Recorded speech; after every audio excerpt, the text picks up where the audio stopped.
A very good morning to everyone present here in the hall and to all of you joining us live.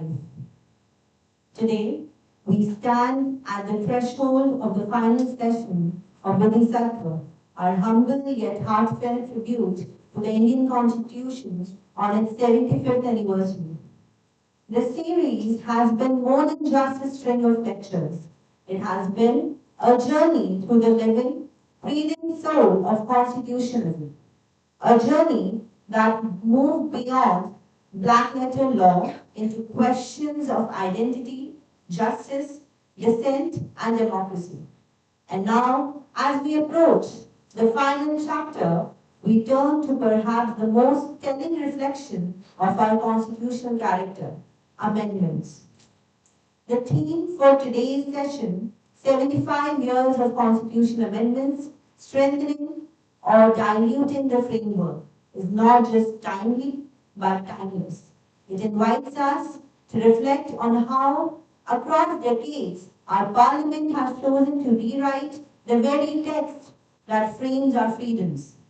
Has each amendment been a step toward justice or a shift in balance, an evolution or erosion?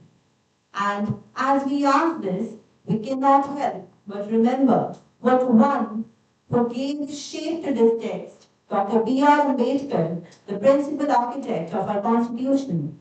His vision was not just of a static document, but of a dynamic framework, one that could evolve without surrendering its soul. His words echo even today. However good a constitution may be, it is sure to turn out bad if those who are called to work it happen to be a bad lot. To help us navigate this evolving legacy, we are deeply honored to welcome a scholar whose journey has been one of both depth and direction, Professor Dr. Uday Shankar.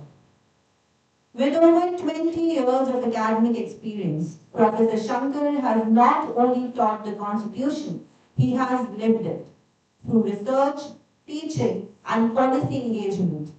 From Registrar and Professor of Law at HNLU, Raipur to senior faculty at IIT Kharagpur, his career is a map of unwavering commitment to legal thought and nation building. His work cuts across constitutional law, sustainable development, data protection, energy law, and green technologies, issues at the heart of our contemporary legal challenges. He has received prestigious fellowships from the University of Marburg, University of Hamburg, and the Max Planck Institute, Heidelberg, spaces where law intersects with global conscience. He has authored and edited major academic works, including Human Rights During COVID, South Asian Perspectives, and has developed pioneering NEPTIL and GIAN courses that continue to shape young minds across India. His voice echoes not only in lecture halls but also in networks like Global Pandemic Network and the International Association of Constitutional Law. Sir, your presence here today is not just an honor, it's a gift of insight, experience, and vision. To our students, this moment is precious. Don't just listen, absorb, question, engage. Because this lecture isn't just about constitutional amendments. It is about what kind of constitutional future you wish to imagine, uphold, and protect. With heartfelt gratitude, I now invite Professor Dr. Uday Shankar to guide us through this final and foundational theme of Bodhisattva.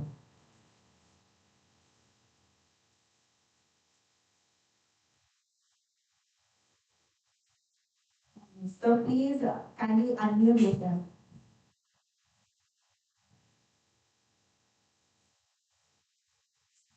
Hello, sir. Please unmute yourself.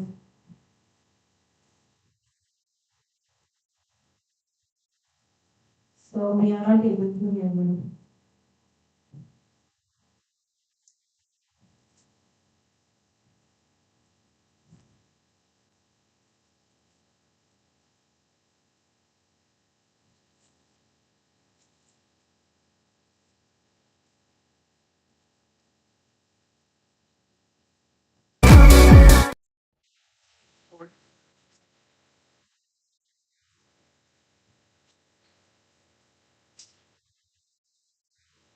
No, sir. You're not audible.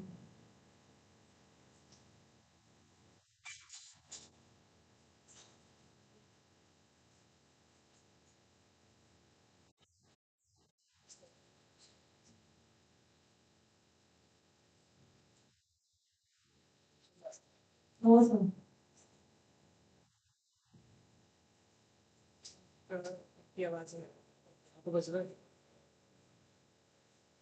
So we are not able to hear you.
Am I audible now?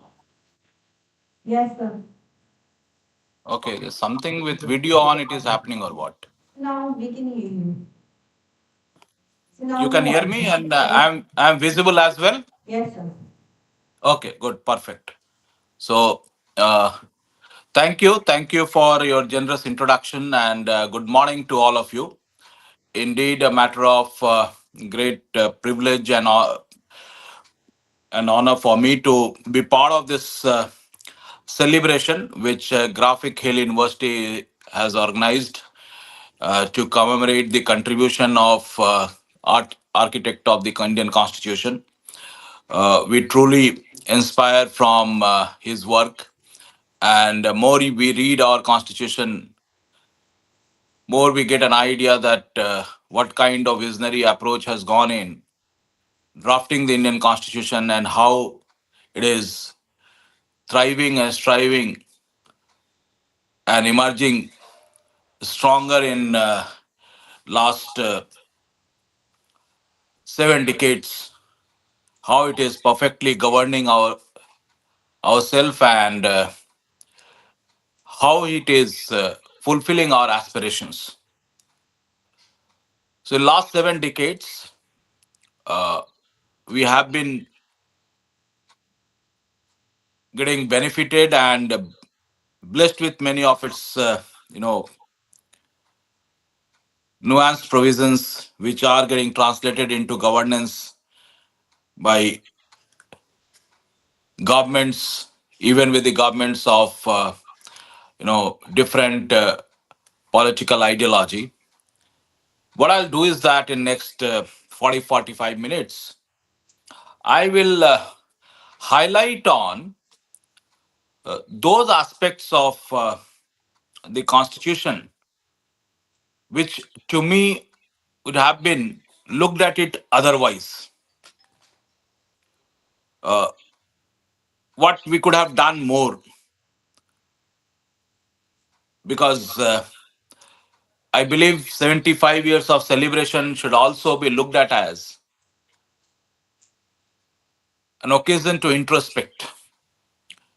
So, no doubt, no denial that we are celebrating the success, we are celebrating the longevity, tenability of the Constitution, and we are very proud of it. At the same time, if we undertake an exercise of introspection, possibly it will further strengthen the fabric of the Constitution, and also it will reaffirm our resolute of commitment, belongingness, and dedication towards this document. So, what I'll do is that I will talk about five or six, broad areas which, to me, now in this 75, when you are celebrating 75 years of the adoption of Constitution, now we need to either revisit or raise a question that why it has never been visited, or to look at it critically that whether the way it has been attended, whether it is serving the purpose. So that's what will be my approach of conversing with you in next 45 minutes, and then we can enter into a sort of interaction session. It is really a good setup where I find that the audience and the students are assembled at one place. So I believe the in this kind of setup, engagement becomes much better than what we generally see in complete online setup. The 4-5 areas which I'll try to highlight is, first one, I'll take it up of socioeconomic rights. That how over a period of time socioeconomic rights have been institutionalized under the Indian Constitution, and how such institutionalization uh, has benefited the constitutional landscape, and what more is required to be done. That is one first one which I'll talk about. Second one, I'll talk about revisiting the very understanding on federal structuring. That what in today's context we need to look at, apart from our traditional understanding on the center state relationship. Third one I shall be talking about is on the issue of judicial discipline, which is more of identifying certain provisions of the constitution and trying to understand that what those constitutional provisions refer to.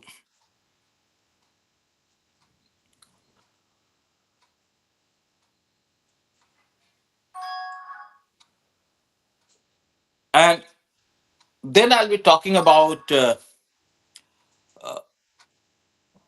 a very relevant one in today's context, that is the idea of common market and what the constitution has talked about that. Because you read the constitution and then you get this impression that the framers of the constitution did not devote and dedicate time to guarantee political freedom in this country, they were well aware of the fact that, along with political freedom and along with maintaining unity and integrity of the country, economic unity is equally very important.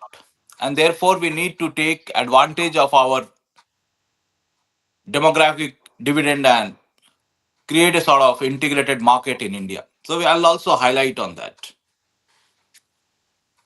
So these are the broader areas which I'll look at it. Let us start with the reading on the expansion of the rights done by the Supreme Court. And the most celebrated provision for justifying that expansion is Article 21 of the Indian Constitution. That's how we read, write, celebrate the significance of Article 21. We say that Article 21 is a right which is a sort of repository of unenumerated rights as well. That it doesn't talk only about enumerated rights, rights which are categorically enlisted in the Constitution.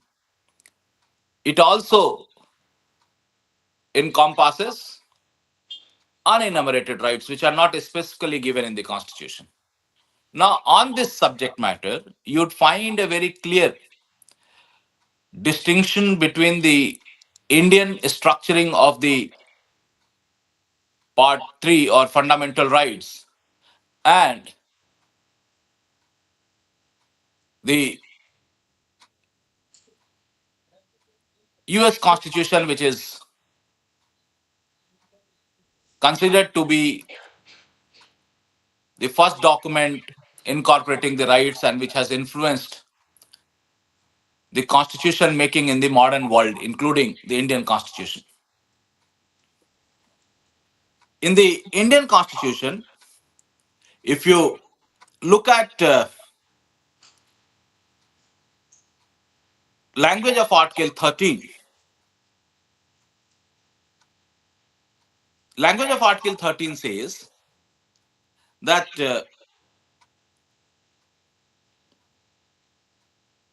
that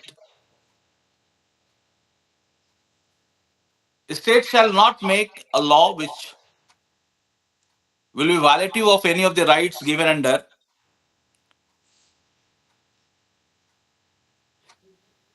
the Constitution, conferred by this part of the Constitution.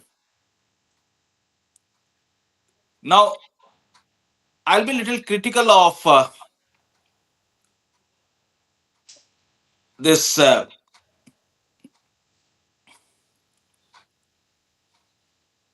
article, language of Article 13, and I'll draw your attention to the word conferred. That the use of the word conferred under Article 13 highlights or conveys that the understanding of the rights must be limited to what has been given in Part 3 and must not be taken beyond.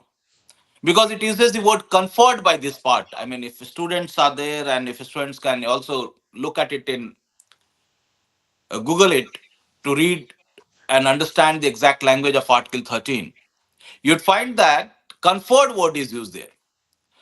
How shall we read the significance of this word? And as a law student, we know very well that every word which is used in a statute or in the constitution has its own significance. That's well accepted, understanding in law.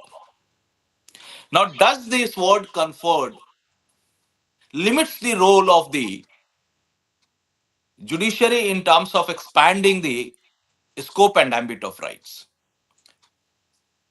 I build this argument also on this very proposition that when you look at the provisions which are there under right to equality, you'll find under right to equality there are five clauses: 14, 15, 16, 17, and 18. Five clauses. Without getting into a real intent of these five clauses which are there under right to equality, ordinarily it can be argued that if the provisions are given in the constitution in a very broader way, in a very elaborative manner, then there shall be lesser involvement of the judiciary to interpret this sum, isn't it? Because judiciary's involvement is warranted when things are not lucidly explained or not elaboratively given. Think about it. I mean, critically be little critical of the approach. That if there are five provisions on equality, meaning thereby a larger message has been given to the other two branches of the government, that now we have laid down the guidelines with regard to equality, and it is for the legislature and the executive to act upon the same. And the involvement of judiciary shall come in only when some ambiguity in the approach of the legislature and the executive is experienced or witnessed. Just think about this proposition. And something similar you also think in relation to Article 21. That when the court goes for a kind of expansive interpretation of right to life and right to liberty, and as we have been reading, that this expansion is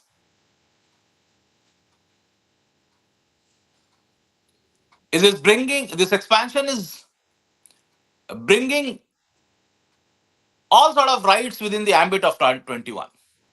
So much so that the latest in the series is adverse effect from climate change is also considered to be a part of right to life, but that Supreme Court has said in Ranjit Singh case. Or for that matter, right to access internet, which court has said in Anuradha Basi.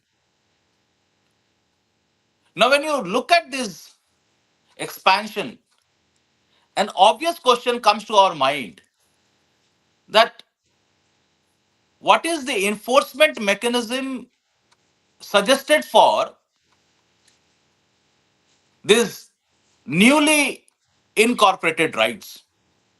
And in this context, I draw your attention to the US Constitution, where if students can look at the Ninth Amendment of the US Constitution, Ninth Amendment of the US Constitution categorically provides for unenumerated rights. It says that if rights are not specifically given in the Constitution, it shall be presumed that those rights are retained by the people. There's a clear enunciation in the Constitution. And read it in contrast with the word conferred under Article 13 of the Indian Constitution. Does it mean that our framers were not very keen on acknowledging unenumerated rights, and that's why they decided not to get influenced by Ninth Amendment of the US Constitution? That's just a question. Now, coming back to the discussion on expansion of the rights,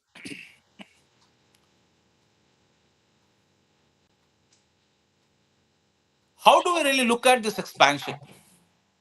Should it become a matter of celebration or should it become a matter of concern? When I say should it become a matter of concern or celebration, I would like to draw your attention to following points. You would agree with me that the distinctiveness of the Indian Constitution is the very right given to everyone to get constitutional remedy. No, Article 32 of the Constitution. In fact, Dr. Ambedkar has very appropriately said that that is the heart and soul of the Indian Constitution. In fact, literature says that Indian Constitution is unique one to guarantee constitutional remedy also as a right. You would not find this kind of structuring in any constitution. That's what literature says. That provision like 32 is missing from many constitutions. Missing in many constitution, possibly for very obvious reason that whenever you talk about right, there has to be a remedy. I mean, this is something which has been drawn from our common law understanding. All of you must have read that Latin maxim ubi justivi remedium, where it says wherever there is a legal injury, there has to be a remedy. So all this is drawn from that understanding of common law principles and further got concretized when we started thinking of building the global order on the basis of human rights. But then, how I read the significance of Article 32, and I'd like to draw your attention on that the presence of 32 negates presence of 32 negates any kind of enunciation of the right when such enunciation is not backed by the enforcement process or enforcement mechanism. If rights are only recognized and rights are not been structured for a very clear enforcement, then that doesn't fit into the Indian scheme. Now look at the expansion of Article 21 from a critical perspective, as I said. That whether the approach of the Supreme Court, while expanding the ambit, is limited only to recognizing the new right and falling short on enforcement of the new rights. I believe you are getting the debate. That what the court is doing is that court is talking about the recognition, but court is not very not very clean or not very not giving a very precise process of enforcing those rights. So you would agree with me that if rights are only about recognition, then rights lose its significance. Then it would more of academic discussion than meaningful for ordinary individuals. Because if I have a right, I must be in a position to enforce the same. If I have got a right, I must be in a position to make the state accountable. If I have got a right, and if that right is only been acknowledged for the purpose of a classroom discussion, then we are diluting the very value of rights. How do I substantiate this? I substantiate this by looking at the helplessness of the judiciary during pandemic on enforcing right to health. If you recall, right to health or right to health care was acknowledged as right, obviously not in a very categorical sense, in Paschim Bang Mazdoor Khet Sangh, way before pandemic struck. Now, when pandemic struck, there should have been a kind of clear direction that yes, it is a case of violation of right, and why not the court is giving a kind of instruction which shall make the state accountable. Something what we visualize in case of custodial torture, something which we visualize in case of unlawful detention, where there is a specific instruction given, something what we see in case of clear inequality. So what I'm highlighting is that in India, with the presence of Article 32, the framers have categorically highlighted the relationship between recognition and enforcement. And it is this highlight of recognition and enforcement which makes the Indian constitution a different one. That's why when you read the language of Article 37, which is with regard to DPSP, you'd find that there it says it shall not be enforceable by the court of law. So there the court is, if you read it carefully, court is not asking judiciary to not to recognize. Court is asking judiciary to recognize, but when it comes to enforceability, constitution is in a way conveying this message to the other two branches that when it comes to enforcement, you take up the responsibility and let judiciary be stay away. Why judiciary be stayed away? Because of the very fact that nature of subject is such where it can be effectively enforced only through legislative design or executive policy. That's what is the kind of connect. So how do we really look at this expansion? Should we not adhere to the constitutional scheme that when it is a matter of socioeconomic rights, instead of reading such rights under the broader category of right to life, we need to look at that relevance of the right in the scheme of DPSP and create a sort of uh, system, a narrative where legislature and the executive becomes more accountable. Otherwise, what is happening is that that the socioeconomic rights through this judicial approach, through this expansion of right to life, is only limiting to the recognition. And recognition alone is not enough. If you are recognizing a right, it must be also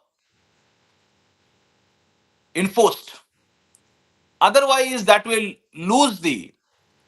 dilute the significance of the right, because that's what is the strength of right. We read that the strength of right is that it makes the government accountable. So that's what I thought of bringing the first argument before you.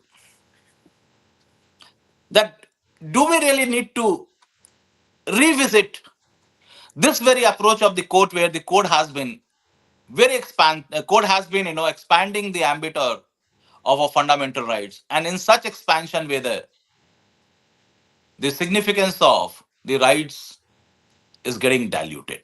That's the first point which I would like to get into. Second one is, if you read Article 32, I'll highlight that how certain provisions are included in the Constitution, considering the challenges which this country would face and how such challenges are to be addressed. It is given in the Constitution. For example, Article 32. If you read Article 32, Clause 3, which says that Parliament may by law can empower any other court for issuance of writ.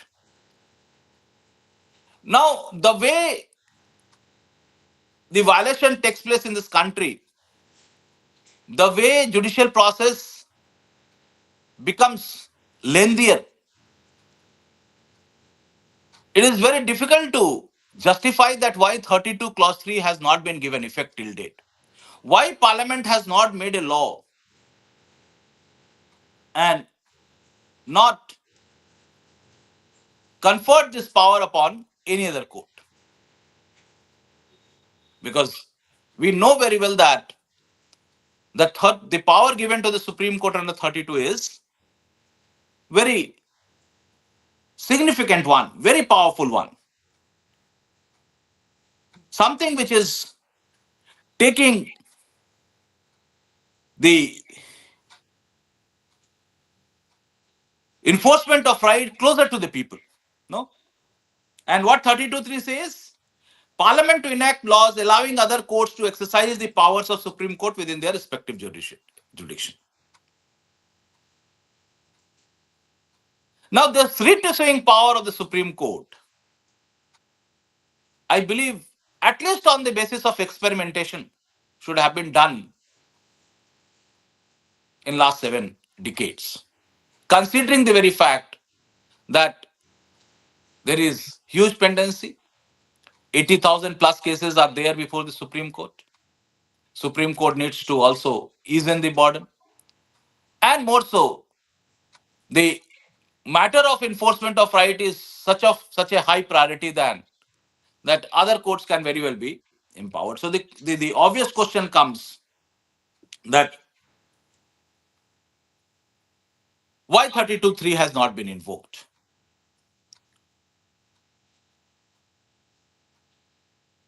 When we look at the pendency as a member of legal fraternity, we get perturbed. Honestly speaking, I mean, my viewpoint is that pendency does not disturb me. Because to me, as a law student, I believe That pendency is a reflection of faith of the people in the system. Pendency somewhere symbolizes that people still have a faith in the formal judicial process. Otherwise, they will get diverted to kangaroo court. So, pendency per se is not bad. But the question is that we must put in all necessary efforts to address dependency. Now, if you look at the scheme of the Indian Constitution, the framers were aware of the fact that in time to come, the numbers will become unmanageable for the court, and thus there should be some reference of uh, appointment of judges to be done in such a way so that that pendency can be addressed. For example, Article 128 of the Indian Constitution. No, I believe you are with me also looking at the provisions of the Constitution. Now, what is 128? 128 talks about attendance of retired judges at sittings of the Supreme Court.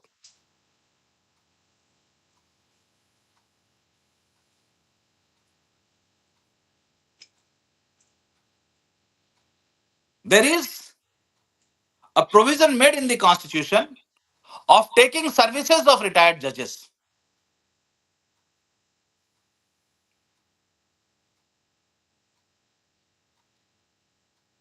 Now, you'd agree with me that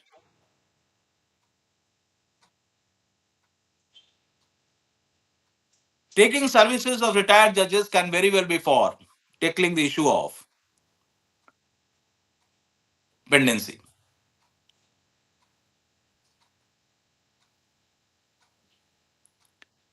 Because, after all, judges after retiring, they are leading active life. They are into arbitration, they are into engaging in academic activity with various law schools. Something similar is also for the high courts, where it says appointment of additional and acting judges. In fact, when you look at the scheme of additional judge, it says that the appointment of additional judge shall be generally for addressing the issue of pendency.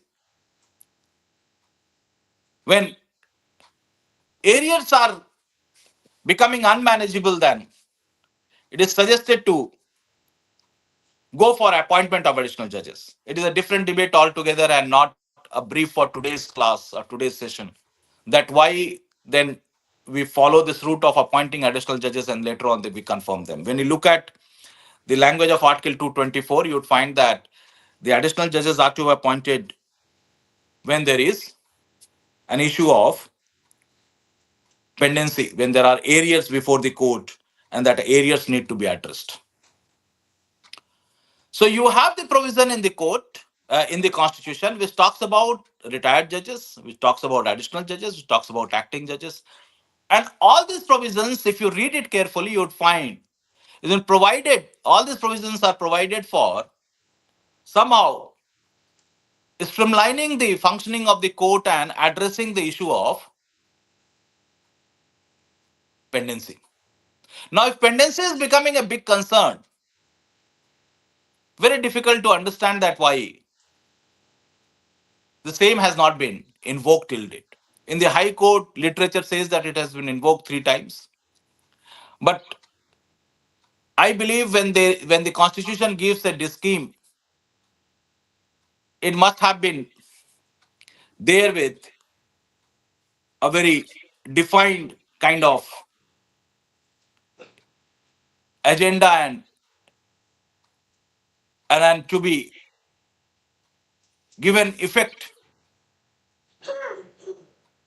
at the earliest. So I highlighted on the expansion of the rights and the problem related thereto. I'll highlighted on non-effectuating 32 clause 3. I highlighted on not giving effect to the provisions which possibly can play a significant role in handling pendency in the higher judiciary. Now let me take you to the issue of federalism. On federalism, okay, before I come to federalism, let me continue with the judiciary. Then I'll come to federalism because after that we'll be talking about different kind of uh, subject matters. The last point which I would like to draw attention of yours on judiciary is if you look at the scheme of justice delivery system in our country, it would give you an impression that litigation must generally end at the high court level.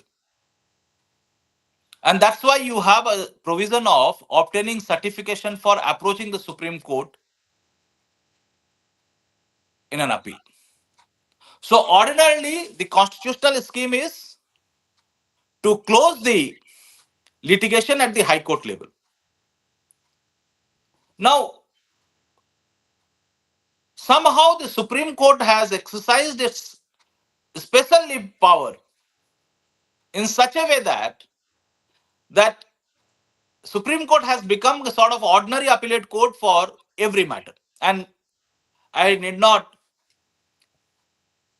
explain it that how 136 confers a very broad power upon the Supreme Court. And if you read the rationale of 136, the rationale of 136 is given is that it must be used on a rare occasion. It's a rare jurisdiction given. Only when the Supreme Court finds that something which causes a miscarriage of justice, where the court believes that an order is not fulfilling the tenets of justice, it's causing travesty to justice, then only 136 is to be invoked. Unfortunately, 136 has become a kind of ordinary route, and that ordinary route has led to clogging the highest court. And a wonderful study has been done where you would find that engagement of senior lawyer at the time of admission may not proportionally reflect on the outcome of that matter. There's a wonderful study done on that. So that is also something to be revisited when we are celebrating 75 years of constitution. We need to also introspect the institutional approach on certain matter. Now let me come to the discussion on federalism. We have been talking about federalism in vertical sense in last 7 decades. Center-state relations. So many discussion is going on center-state relation. I believe we also need to strengthen our discussion, start our discussion on horizontal federalism, the relationship between the states, because that's equally very important. And that becomes very important not only for the enforcement of laws of the neighboring states, but equally important for having a closer cooperation amongst the states. For example, in Bihar, you have got a prohibition law. Now, if the neighboring states are not cooperating with the state of Bihar, the prohibition law has no meaning. Because it is like you take a local train, travel for 5 kilometers, you are in other jurisdiction, and then you are again after consuming alcohol, you come back, carrying alcohol, you come back, and in that way, the essence of the law is breached, which is becoming a problem. So, horizontal federalism is equally important.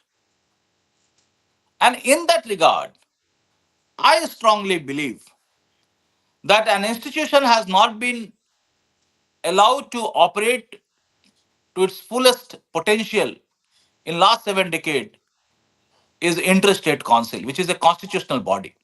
I'm very sure you must have learnt it in your constitutional law classes. Interstate Council, if you look at it, it has been it has been conferred with very significant power, very significant jurisdiction, where it says that any differences between the states, between the center and the states, must be taken up by the interstate council. Again, the visionary approach of the framers of the constitution, because they were aware of the fact that every difference may not be a dispute to be taken up before the court of law, because there is a difference between difference and dispute. If it is a matter of difference, let it be resolved through political process, let it be resolved through negotiation, let it be resolved through communication. That's why interstate council is been made a constitutional body.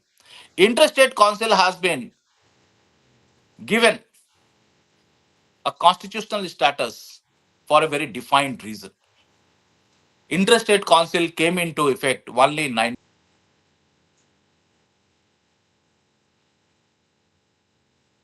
A part of it has been activated or have been made materialistic.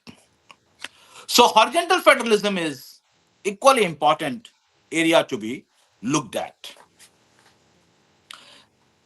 The market, I would say that look at the vision of the makers of the constitution. They were aware of the fact that economic unity is very important, and we can certainly take advantage of our democratic dividend, large territory. So what is needed for taking advantage is to have close coordination amongst the states for free trade, because trade free flow of trade plays an important role in improving quality of life. That's what the experience of European Union has told to the entire world. That look at it, the way the European Union works, and there is a common market there. You get visa for one country, you are free to travel to all the countries which are part of European Union. You buy one currency, that currency is valid currency for all the countries which are part of European Union. Look at it the way common market contributes to the quality of life. And something similar has also been envisaged for our country. When you look at part 13 of the Constitution, which is on freedom of trade, which says that trade shall be free throughout the territory of India. Having said so, and they were aware of the fact, that's why when you look at economic freedom, economic unity, you need to read Article 19 along with 300, part 13. Because Article 19, which ordinarily appears to be a matter of political freedom, for example, right to settle in any part of the country, right to carry on any trade, right to reside, all these are also closely connected with common market, because common market means says it's an integrated market where free flow of goods, services, and people.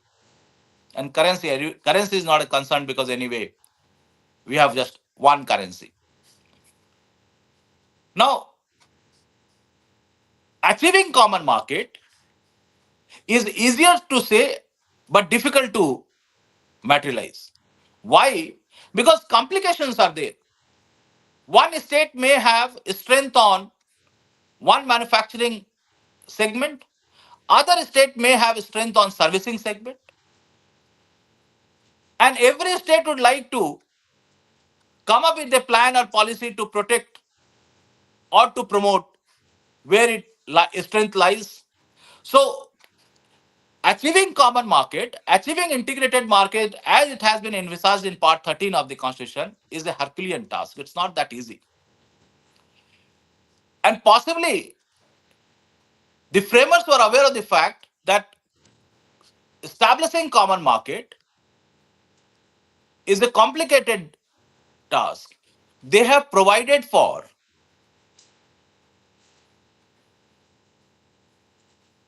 an institution to be established by parliament to address such challenges. If you read Article 307, Article 307 says that Parliament shall establish an authority to give effect to Part 13 of the Constitution. Because if you read Part 13, you'd find that Part 13 is structured in a very unique sense. It is a provision which is there with exception after exception. 302 is sort of exception to 301. 303 is a sort of exception to 302. 304 is an exception to 303. It talks about national interest, part 13. It talks about regional interest as well. It says that national interest is to be protected. It also says that regional interest also to be protected on the matter of trade. And possibly for that reason, you find that framers were aware that to achieve this, let it be handled by an specialized body. And that's why they said, let the parliament establish the authority. 7 decades, no authority has been established. And in fact, literature says that before we take up an issue of bilateral free agreement with other country, we must first ensure bilateral trade agreement amongst the states in India, which has been to large extent realized through GST. Now, with GST coming into force, you have a standard rate across the country, but more to go.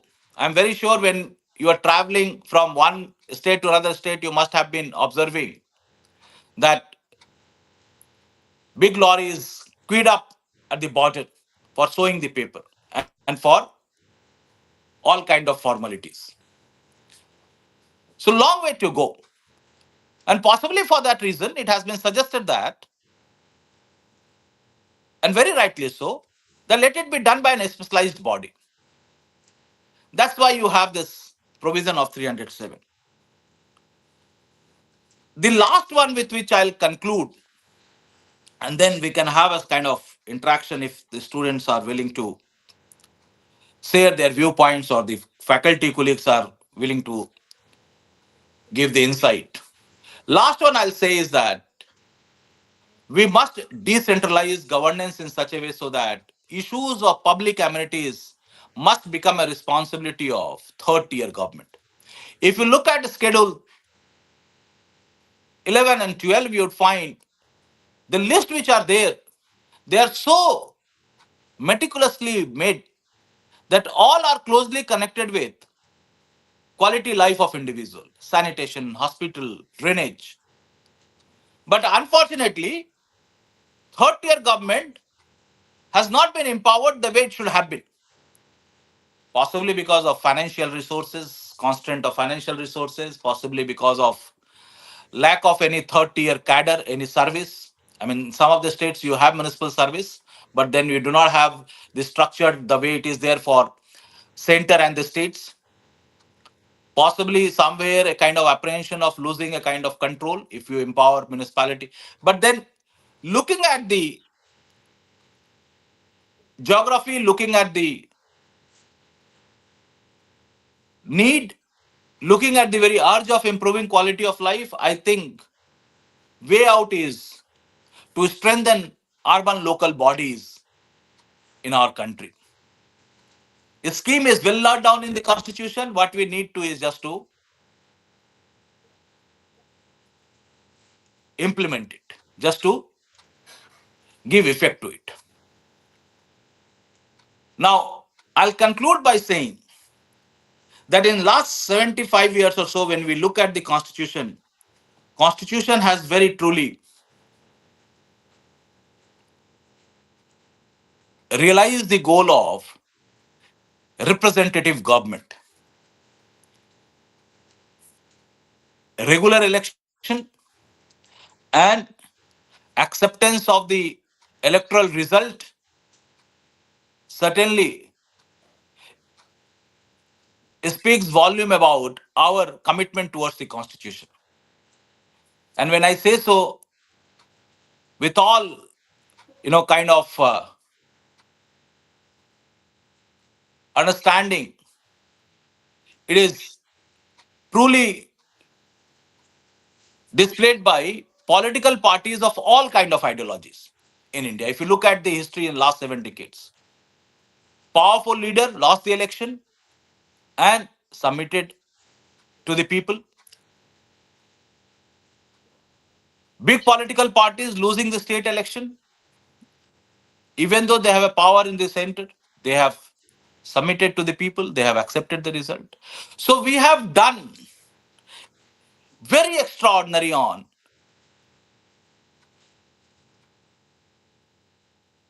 adopting or adhering or accepting representative government. Now the time has come after 75 years. We must now talk about accountable government, because accountability need not be limited only with periodical election or electoral process. We need to revisit and to see that how the government can become more accountable. So there is a need to plan a sort of paradigm shift from representative government to accountable government. And that's what I believe would be a sort of introspection of the functioning of the constitution in last 7 decades. Thank you very much. Thanks for the for your audience. I look forward for interaction if there are any insights or questions. Yes, sir. This wasn't a lecture, it was a mirror, one that reflected where the law stands, where it's failing, and what must be done. Especially your take on common market is truly thought-provoking. You gave us clarity with courage and direction with purpose. Before we bring this session to a close, the floor is open for a brief Q&A session. I request the students who are willing to question, please come forward.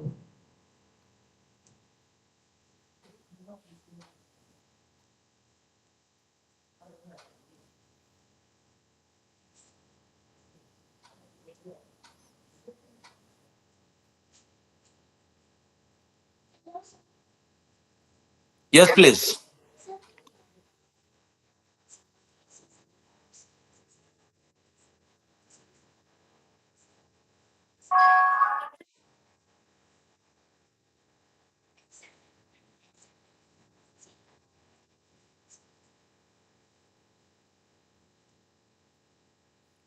Sorry, the last part of your question.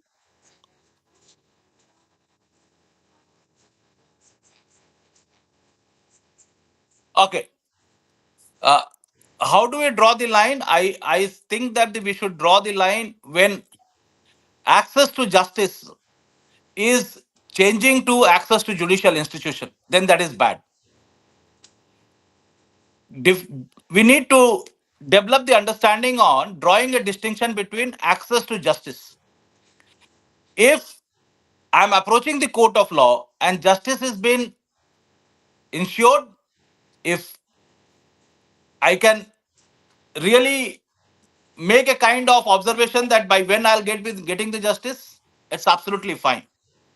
But if my approaching the court is limited only to access to judicial institution, I have been allowed to file cases after cases, cases after cases, but then it is not getting listed, or if it is not getting prioritized, then that pendency becomes a problem for me.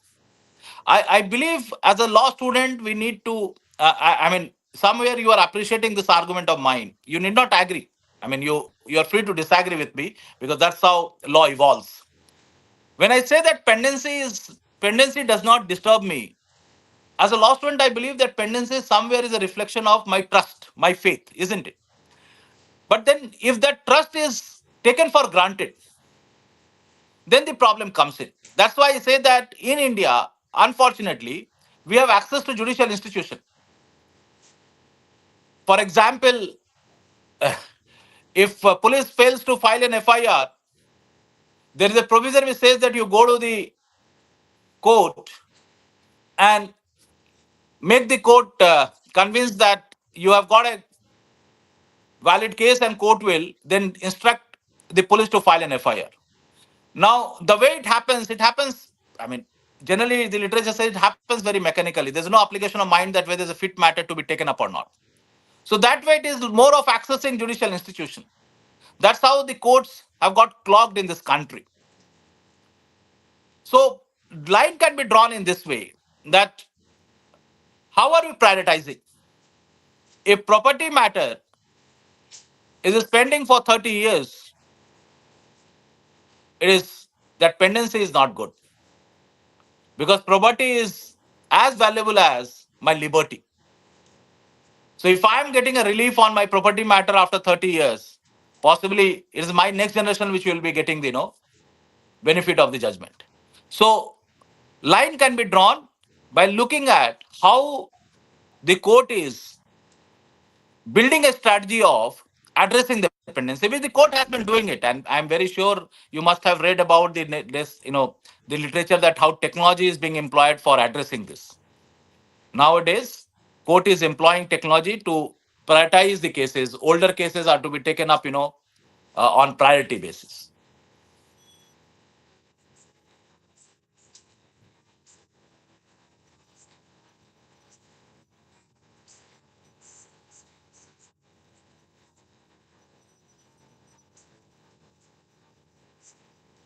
Yeah, yeah, multiple cases are there.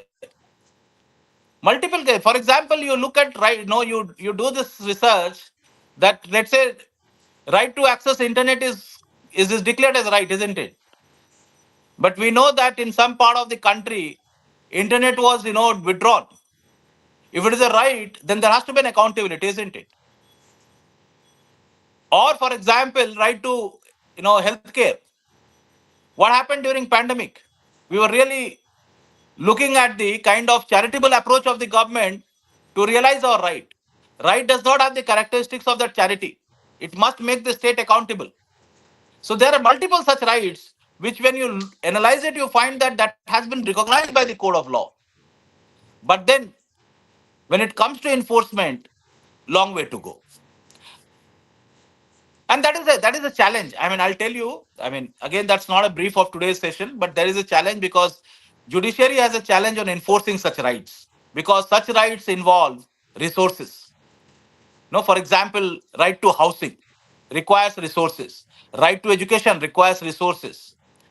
Right to shelter requires resources. Judiciary is not in a position to allocate resources. Judiciary is only to look into the the design made by the government that how far the design is reasonable or not.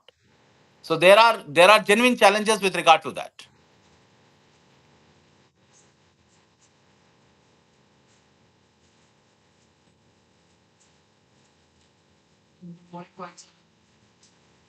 This is Priyansh based another question for you. So, like over the past 75 years, we have seen amendments like the 42nd, 74th, 75th, and all that have expanded rights and have also curtailed them at times. So, in your views, how can we strike the right balance between the need for constitutional flexibility and the danger of political misuse, especially in the context of basic structure of law? How do we ensure this? Come again. So, sure, sir. Sir, how do we ensure the right balance between the flexibility of constitution and the danger of political misuse, especially in the context of basic structure doctrine? See, the best possible way is to acknowledge the boundary of each other. The example displayed by the Supreme Court in Manoj Narula case. No, if you can recall that case where a petition was filed with this plea that individuals with criminal antecedents should not be appointed as a minister. The court cautioned that yes, such kind of people with such kind of background should not be appointed. But then court did not give any direction to the prime minister. Said that we believe that holding such a high constitutional office, prime minister shall always be considering this while recommending the name for the ministership. So the balancing is to be done based on respecting the boundary. How do you respect the boundary? To me, it is not stepping into others' boundary. To me, it is about flagging. That's all. You flag that what you are doing is wrong. Do not enter into that domain. That's always a big question. For example, uh, the very recent pronouncement on giving a timeline to the governor to decide the bill or to the president. No, there is a recent judgment. Now, there is a critique of this, that how do you really define the timeline? So, way out is to respect the boundary which the constitution has provided. Now, basic structure doctrine is in a way is an important safety valve in our constitution, because at the end of the day, it is the constitution which is supreme. So there has to be some process of acknowledging that supremacy. Basic structure doctrine is such instrument to me of acknowledging that supremacy. And if you read the language of 368, you find that reference of basic structure doctrine comes from the language itself. If you read 368, you'll find a reference of the word used there, this constitution. If you read 368, there is an expression used, this constitution. This constitution, if you analyze it carefully, it refers to the constitution what we have agreed, adopted in 1950. So any deviation from that should not be accepted, even in the name of parliamentary sovereignty. Because for us, it is the constitutional supremacy which is the final mantra.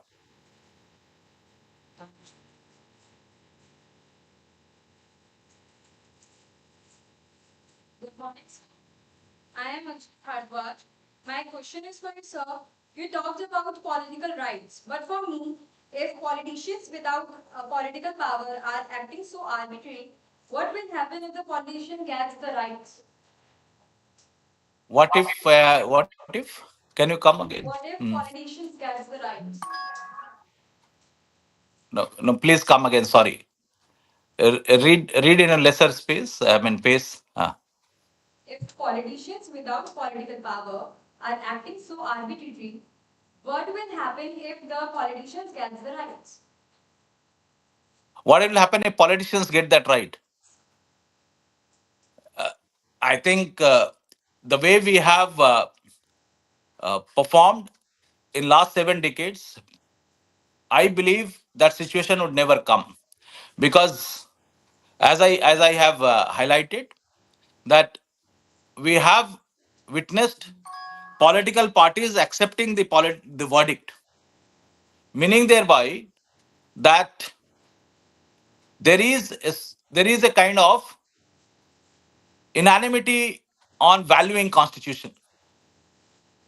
It's a reflection of that, isn't it? Otherwise, when you look at the history, you'd find that enough occasions were there to destroy this constitutional, fabric. So, if such situation comes, if at all, I mean, we are talking about a kind of, wild guess. If such situation comes, way out is again giving a befitting reply through political process, not through judicial process. To me, uh, invoking judicial power to address all kind of political challenges is not a very good sign. It is the people who shall give a strong message to the politician or to the political party. We'll talk about political parties because political parties are entity, politicians are individual. So it is the people who shall always be there at the forefront to give a strong kind of message to the political, and which is happening in this country. That's what I'm telling.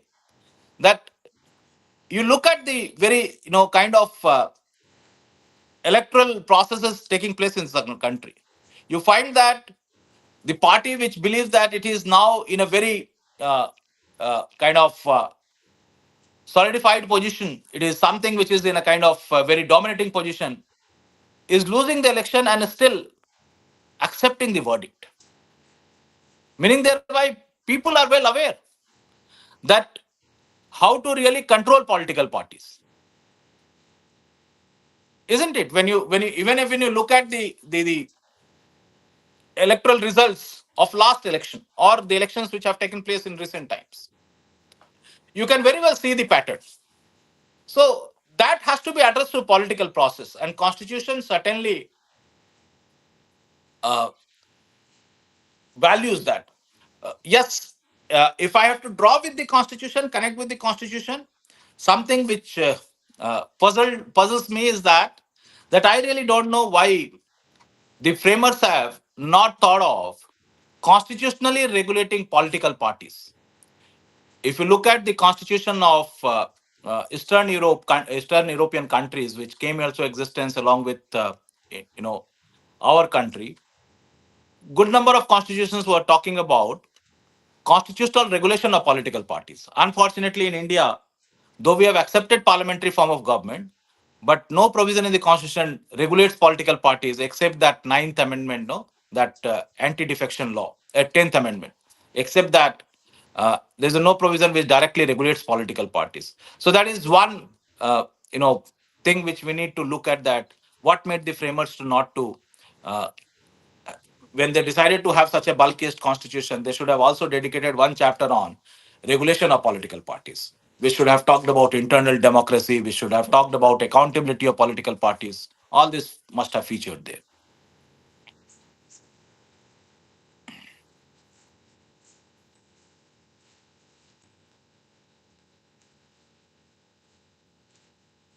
Anyone else?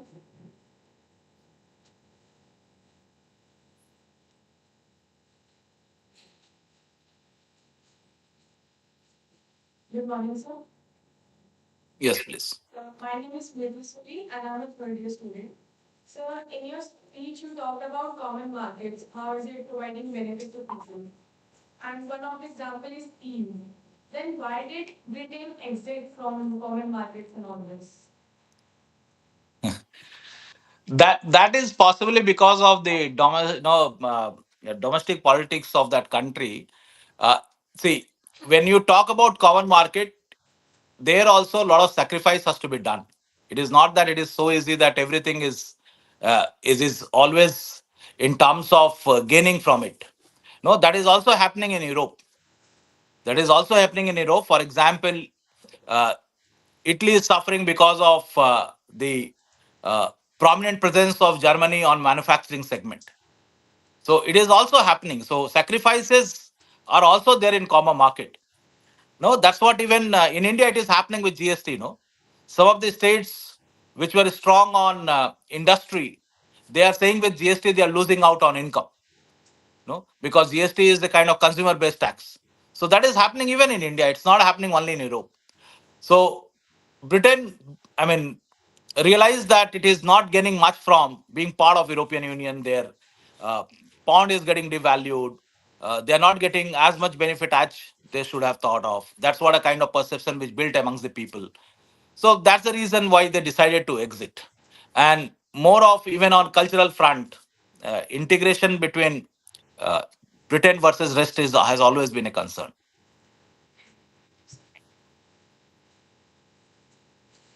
Thank you, sir, for addressing the questions of these young legal minds.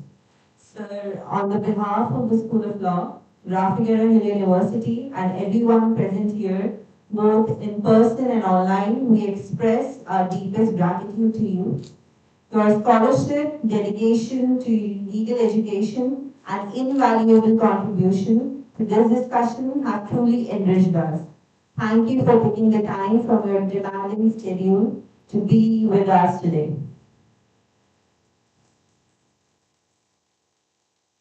Thank you. Thank you very much. Thank you for the invite.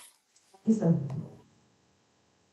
I would also like to thank our beloved head School of Law, Dr. Uday Shankar, sir, for his unshakable support and commitment to building this space of legal learning. And to all of you students, faculty, viewers, thank you for walking this journey with us. As we draw the curtain on Bodhisattva, let us remember the Constitution is not a relic, it is a resolve. It does not demand reverence, it demands responsibility.